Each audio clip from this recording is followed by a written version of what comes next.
वो कहते हैं जिंदगी को जीना आसान नहीं होता है। वो कहते हैं जिंदगी को जीना आसान नहीं होता है, जिंदगी को जीना आसान बनाना पड़ता है। वो कैसे? कुछ सब्र करके, कुछ बर्दाश्त करके, और सबसे बहुत बड़ी बात यह है कि बहुत कुछ नज़रअंदाज करके। So don't everything by way which highway. नमस्कार, जय हिंद। मैं विश्राम सिंह आप लोग के सामने आज के अपने यूट्यूब चैनल टारगेट विथ विश्राम सिंह में स्वागत है। बताइए आप लोग कैसे हैं। और आज की क्लास हम बात करेंगे कि एक करंट अफेयर्स की पार्ट 2 जो जनवरी महीने का है, पार्ट 2 में हम आज बात करेंगे। और आइए कम से कम 12 क्वेश्चन लेकर आए जो बहुत इंपॉर्टेंट है हमारे एग्जाम के पॉइंट ऑफ व्यू से, और आज हम बात करेंगे। आइए पहला सवाल दोस्त बात कर लेते हैं कि हाल ही में किस संगठन ने 1 जनवरी को अपना 65वां स्थापना दिवस मनाया गया। आपको बता दें कि ये संगठन है और ये अपने 1 जनवरी को 65 साल पूरा कर चुका है, और वो संगठन का नाम है DRDO, defence research development organisation. आपको बता दें कि DRDO की अगर स्थापना की बात करें तो DRDO की स्थापना 1958 को हुआ था 1 जनवरी।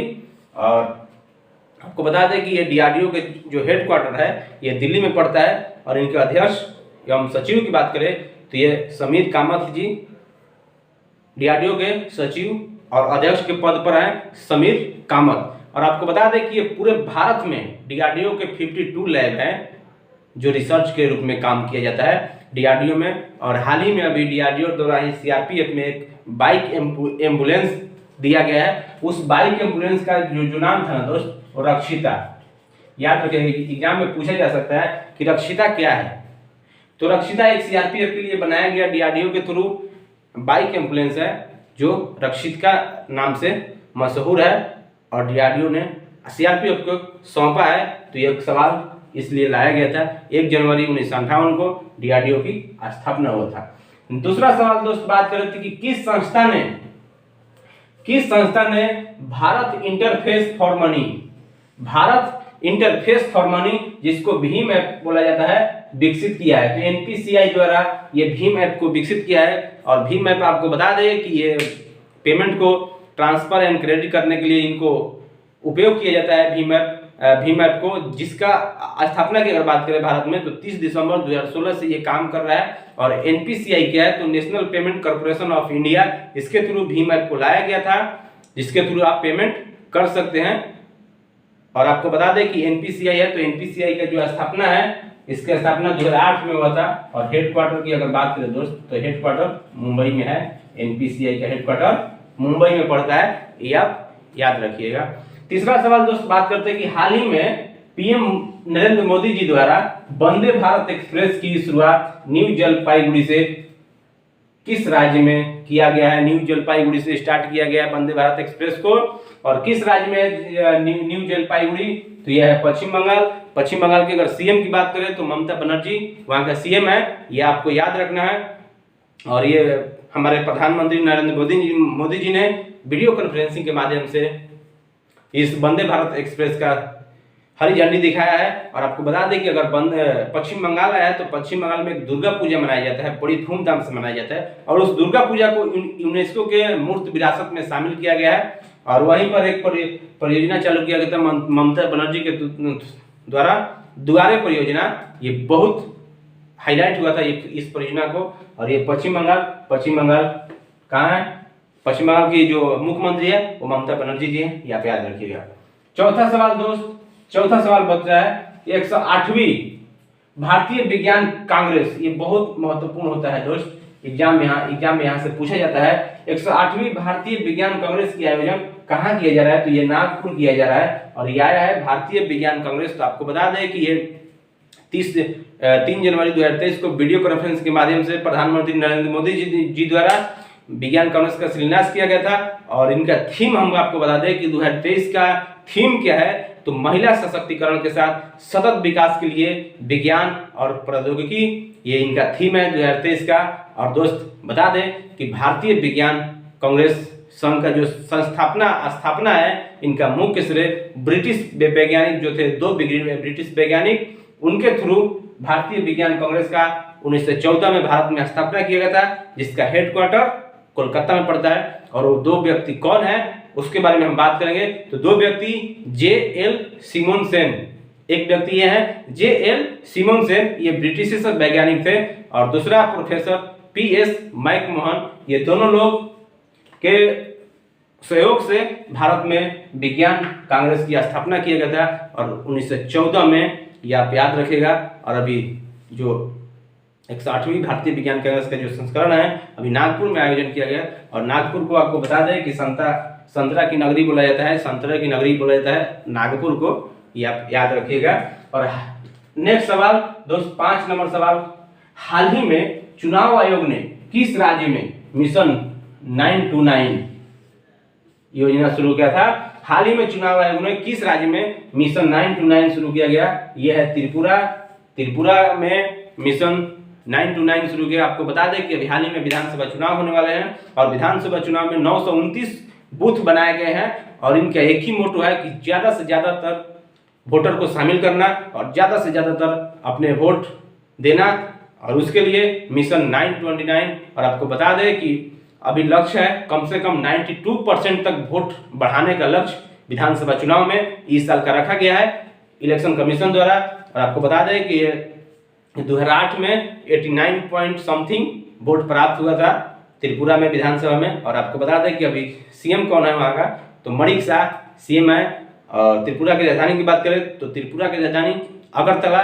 और वहीं चुनाव आयोग है, तो चुनाव आयोग का जो स्थापना हुआ था दोस्त 25 जनवरी 1950 को, और 25 जनवरी को राष्ट्रीय मतदाता दिवस मनाया जाता है। याद रखिएगा, राष्ट्रीय मतदाता दिवस 25 जनवरी को मनाया जाता है। अभी हाल ही में इलेक्शन कमीशन ऑफ इंडिया के कौन है? तो election commission of India Rajiv Kumar वर्तमान में है, ये चीज आप याद रखिएगा। नेक्स्ट सवाल दोस्त, 6 नंबर सवाल है, विश्व ब्रेल दिवस। बहुत सवाल पूछा जाता है, विश्व ब्रेल दिवस कब मनाया जाता है? तो ये दोस्त वर्षों से आपको याद होगा, विश्व ब्रेल दिवस 4 जनवरी को मनाया जाता है। आपको बता दें कि ये लुई ब्रेल का जन्म हुआ था 4 जनवरी को ही 1809 को फ्रांस में हुआ था। और दोस्त उन्हीं की स्मृति में विश्व ब्रेल दिवस मनाया जाता है। इनका थीम था कि अंधे और आंशिक रूप से दृष्टिहीन लोगों को लिए मानवाधिकार के लिए ब्रेल लिपि की शुरुआत करना, ये लुई ब्रेल का देन था। और विश्व ब्रेल दिवस 2019 से मनाया जाने लगा। और आपको बता दें कि नवंबर 2018 में ही यूएनओ के द्वारा 4 जनवरी को ब्रेल दिवस मनाने की घोषणा की गई थी। उसके तर्ज पर 2019 से प्रत्येक साल 4 जनवरी को विश्व ब्रेल लिपि दिवस मनाने की जो योजना है चली आ रही है और आगे भी चली जाएगी। जो आंशिक रूप से जो अंधे हैं, दृष्टिहीन हैं, वो देख नहीं पाते हैं, उनके लिए ये ब्रेल लिपि की शुरुआत लुई ब्रेल ने किया था, जिनकी जन्म 4 जनवरी 1809 ईस्वी फ्रांस में हुआ था। ये चीज आप याद रखिए। 7 नंबर सवाल दोस्त, प्रवासी भारतीय सम्मान पुरस्कार से सम्मानित, प्रवासी भारतीय सम्मान पुरस्कार से सम्मानित मोहम्मद इरफान अली किस देश के राष्ट्रपति हैं? तो ये है गुयाना का राष्ट्रपति। आपको बता दें कि अभी 9 जनवरी को भारतीय प्रवासी दिवस मनाया जाता है। उसके ही सम्मान में उनके ही मुख्य अतिथि के रूप में मोहम्मद इरफान अली को एक पुरस्कार से सम्मानित किया जाएगा, प्रवासी भारतीय सम्मान पुरस्कार। और दोस्त आपको बता दें कि ये 9 जनवरी को 17वां अभी इंदौर में होने वाला है। 9 जनवरी को जो आयोजन इसका हो रहा है वो इंदौर में हो रहा है। और ये मोहम्मद इरफान अली जो है ना, ये गुयाना के 9वें राष्ट्रपति हैं। ये आप याद रखिएगा, गुयाना के 9वें राष्ट्रपति है। और गुयाना कहाँ पड़ता है? ये दक्षिण अमेरिका के एक देश है गुयाना, वहाँ दक्षिण अमेरिका के एक देश है गुयाना, वहाँ से गुयाना आप देख सकते हैं दक्षिण अमेरिका में। और आपको बता दें कि अभी इनको प्रवासी भारतीय सम्मान पुरस्कार से सम्मानित किया जाएगा इरफान अली को। नेक्स्ट सवाल दोस्त, 8 नंबर बता दें कि CMIE की नवीनतम रिपोर्ट के अनुसार किस राज्य ने दिसंबर 2022 में सबसे अधिक बेरोजगारी दर दर्ज की गई है? देखिए एक रिपोर्ट आया है भारत में जिनकी सबसे अधिक बेरोजगारी दर किस राज्य में है दोस्त। तो आपको हम बता दें कि ये सबसे अधिक बेरोजगारी हरियाणा में पड़ता है। और हरियाणा क्या CMI की अगर रिपोर्ट की हम बात करें, CMIE central for monitoring and Indian economy, ये है CMIE की report. Central for monitoring Indian economy के अनुसार सबसे अधिक बेरोजगारी दर अगर बात करें तो भारत के किस राज्य में पड़ता है, तो है हरियाणा में। हरियाणा में दोस्त आपको बता दें कि सबसे बेरोजगारी दर हरियाणा में पड़ता है। और पूरे भारत की अगर बेरोजगारी दर की बात करें तो 16 महीनों की उच्च दर पर ये 8.3% तक पहुंच गया है भारत में बेरोजगारी दर दिसंबर 2022 के तहत। और दोस्त आपको बता दें कि सबसे हरियाणा में कम से कम 37.4% बेरोजगारी दर है हरियाणा में। और दूसरे स्थान पर अगर बात करें तो राजस्थान भी कम नहीं है दोस्त, राजस्थान आपका 28.5% और इसके बाद दिल्ली है 20% के करीब। ये है बेरोजगारी दर का आंकड़ा, जो देखा जाए तो बहुत ज्यादा है दोस्त। 100 में कम से कम 38 आदमी बेरोजगार हैं। आप ये देख सकते हैं हरियाणा का ये हालात है। और भारत की बेरोजगारी दर 8.3% है। नेक्स्ट सवाल दोस्त बात करें, बहुत ही जबरदस्त सवाल है दोस्त। सियाचिन बैटलफील्ड में, बहुत जबरदस्त सवाल है, सियाचिन बैटलफील्ड में तैनात होने वाली भारत की पहली महिला आर्मी ऑफिसर कौन बनी है? तो दोस्त बता दें कि ये शिवा चौहान जी है, राजस्थान की रहने वाली है। ये सियाचिन में 15,632 फीट की ऊंचाई पर, भारत की इतिहास में ऐसा नहीं हुआ था कभी कि भारत की सबसे पहली महिला आर्मी ऑफिसर बन चुकी है। और उसको शिवा चौहान को बैटलफील्ड में तैनात किया गया। पहली बार कोई महिला 15,632 फीट की ऊंचाई पर अपने जाकर देश की रक्षा करेगी। और आपको बता दें कि कुमार पोस्ट एक होता है, वहां सियाचिन में कुमार पोस्ट है, पोस्ट का नाम क्या है? कुमार पोस्ट। वहां पर इनकी तैनाती की गई है शिवा चौहान की। और शिवा चौहान ये कैप्टन है, कैप्टन शिवा चौहान राजस्थान की रहने वाली है। इतिहास में सबसे पहली महिला ये बनी है शिवा चौहान, जो बैटलफील्ड में आर्मी ऑफिसर को तैनात किया गया, वो भी सियाचिन में 15,632 फीट की ऊंचाई पर। ये बहुत ही देशभक्ति सवाल है। और अभी हाल ही में चर्चा में हुआ था सानिया मिर्जा, जो भारत की पहली महिला मुस्लिम जो फाइटर पायलट बनी है, वो है सानिया मिर्जा, जो यूपी की रहने वाली है। ये भी आप याद रखिएगा। 10 सवाल, हाल ही में भारत के सबसे तेज गेंदबाज कौन बन गए हैं? आप देखिए उमरान मलिक जी अभी हाल ही में सबसे जसप्रीत बुमराह को पीछे छोड़ते हुए सबसे तेज गेंदबाज फेंकने वाले ये कौन बन गए हैं? उमरान मलिक। और उमरान मलिक को आपको बता दें कि ये कितने के रफ्तार से फेंके हैं? तो 155 किलोमीटर प्रति घंटा के रफ्तार से जसप्रीत बुमराह को भी पीछे छोड़ दिया है। अभी हाल ही में श्रीलंका के खिलाफ इन्होंने तेज गेंदबाजी की है। और आपको बता दें कि ये जो जसप्रीत बुमराह है 153.36 किलोमीटर की रफ्तार से फेंकते थे, उनको भी पीछा छोड़ दिया। ये कौन? उमरान मलिक, जो श्रीलंका के खिलाफ अभी हाल ही में बॉल को फेंके हैं और ये रिकॉर्ड तोड़ दिया जसप्रीत बुमराह का। और आप देख सकते हैं सबसे तेज गेंदबाज उमरान मलिक बन चुके हैं, ये चीज याद रखिएगा। और 11 नंबर क्वेश्चन दोस्त, हाल ही में महानिदेशक सीमा सुरक्षा बल बॉर्डर सिक्योरिटी फोर्स बीएसएफ के रूप में अतिरिक्त प्रभार किसने संभाला है? तो आप देखिए यहाँ पर सवाल है, आंसर है सुजाऊ लाल थाउसेन। ये बीएसएफ का अतिरिक्त महानिदेशक के पद संभाले हैं। और आपको बता दें कि सुजाऊ लाल थाउसेन ये सीआरपीएफ के भी महानिदेशक हैं। और आपको बता दें कि 31 दिसंबर 2022 को पंकज कुमार सिंह को सेवानिवृत्त हो गए बीएसएफ के महानिदेशक के पद पर, इसलिए इनको अतिरिक्त भार दिया गया है सुजाऊ लाल थाउसेन को अगले आदेश तक। ये आपको बता दें कि सुजाऊ लाल थेन ये एमपी कैडर के 1988 बैच के ऑफिसर हैं और ये अभी अतिरिक्त भार संभाल रहे हैं बीएसएफ के महानिदेशक के पोस्ट को। और आप बीएसएफ आया है तो बीएसएफ की स्थापना की दोस्त बात करें तो 1 जनवरी 1965 को बीएसएफ की स्थापना हुआ था। हेडक्वार्टर दिल्ली। और इनकी मोटो क्या है? ड्यूटी अनटू डेथ बीएसएफ का ये मोटो है। मोटो आप याद रखिए, ड्यूटी अनटू डेथ, ये बीएसएफ का मोटो है। और सीआरपीएफ की स्थापना 1939 में हुआ था, ये आप याद रखिएगा। 12 नंबर सवाल दोस्त, 12 नंबर है, हाल ही में रक्षा मंत्री राजनाथ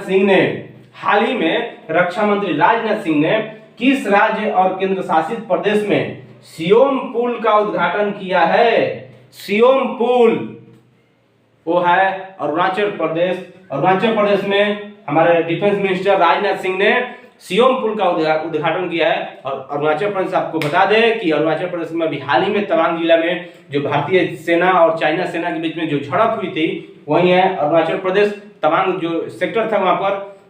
और आपको बता दें कि ये सियोम जो पुल है ना वो अलंग और इक्योन रोड पर ही सियोम पुल LAC के एकदम पास में ही उस पुल को निर्माण किया गया है हमारे सेना के लिए। और आपको बता दें कि सेना के गाड़ी और सेना के वाहनों और हथियारों की आवाजाही की सुविधा प्रदान करेगी ये पुल। और आपको बता दें कि ये पुल 100 मीटर लंबा है और ये सेना के जरूरतों को पूरा करने के लिए उस सेक्टर में इस पुल को निर्माण किया गया है। और अरुणाचल प्रदेश है तो अरुणाचल प्रदेश के चीफ मिनिस्टर की अगर बात करें तो पेमा खांडू वहां के CM है। और गवर्नर की बात करें दोस्त तो BD मिश्रा वहां के गवर्नर है। और वहीं अगर लास्ट में आपको बता दें कि अरुणाचल प्रदेश के विधानसभा की बात करें तो अरुणाचल प्रदेश में विधानसभा का जो सीट है दोस्त ये कितना है 60 है। और लोकसभा दोस्त बता दें तो 2 है, राज्यसभा 1 है। ये चीज आप याद रखिएगा कि विधानसभा में 60 सीट, लोकसभा में 2 सीट और राज्यसभा में 1 सीट। ये है अरुणाचल प्रदेश की कहानी। और आपको बता दें कि लोकसभा में 2 जो सांसद है वो किरेन रिजिजू पढ़ते हैं जो अरुणाचल प्रदेश से ही आते हैं। और नबम राबिया ये राज्यसभा में 1 है जो अरुणाचल प्रदेश से आती है। ये चीज आप याद रखिए। और 12 के 12 सवाल आपके एग्जाम के लिए वेरी इंपॉर्टेंट, बहुत महत्वपूर्ण, आप हमेशा पढ़ते रहिए। और क्योंकि ये जिंदगी एक ऐसी किताब है ना, जिंदगी एक ऐसी किताब है जिसके हजारों पन्ने अभी तक आपने नहीं पढ़े होंगे। इसलिए आप पढ़ते रहिए, मेहनत करते रहिए और एक दिन न एक दिन ये मेहनत जरूर रंग लाएगी। क्योंकि कुछ लोगों की